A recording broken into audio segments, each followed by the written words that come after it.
where the disciples say to Jesus, according to the Gospel of Thomas, how can we see you? How can we come to see who you are?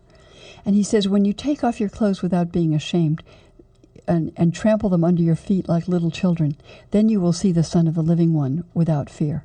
Oh, and this is beautiful. an image of baptism, of going back to the state of Adam and Eve when they were innocent and rediscovering their connection with God.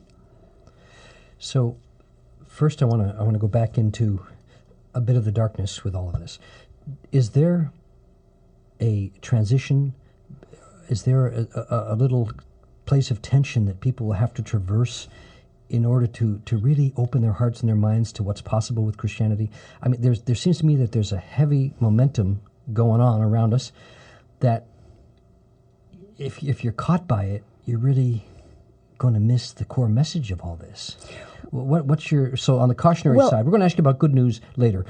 Now I want to ask you about the hazards. What is really the heartbreak for you in our culture today with how Christianity has its grip?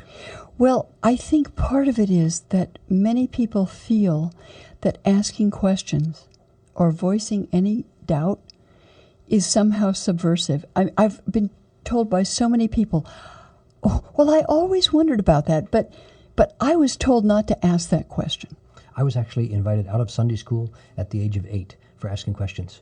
And my family was very much involved in this Baptist church. I still continued to go. Yes. But I wasn't invited. I just had some real questions on my mind. They asked me to not attend. Well, I think that is tremendously sad. That is, it requires the shutting off of the mind. And in the Middle Ages, they called it the sacrifice of the intellect. It was considered a good thing to do. This text is not about that. It's about exploring, seeking, and finding. For example, in the Gospel of Matthew, the disciples say, teach us to pray. So what does Jesus say? When you pray, say, Our Father in heaven, hallowed be your name. He gives them the words. And they say, well, do you want us to observe the kosher laws? And he says, no, these don't matter, and so forth. And how shall we give alms? And he says, well, when you do it, don't let your left hand know what your right hand is doing. Do it secretly. In the Gospel of Thomas, there's a completely different perspective. It's not that this is thought to be necessarily totally contradicting the other teaching, but it's an advanced level. So the disciples say to Jesus... Very good, advanced level. Yeah, it's not that this is, just weird, as my teacher used to say, or that this is Gnostic or peculiar or just odd, but this is considered a higher stage of understanding. Fabulous. So the disciples say to Jesus in saying 6, well, do you want us to fast? What shall we eat? What diet should we observe? How should we give alms? How should we pray?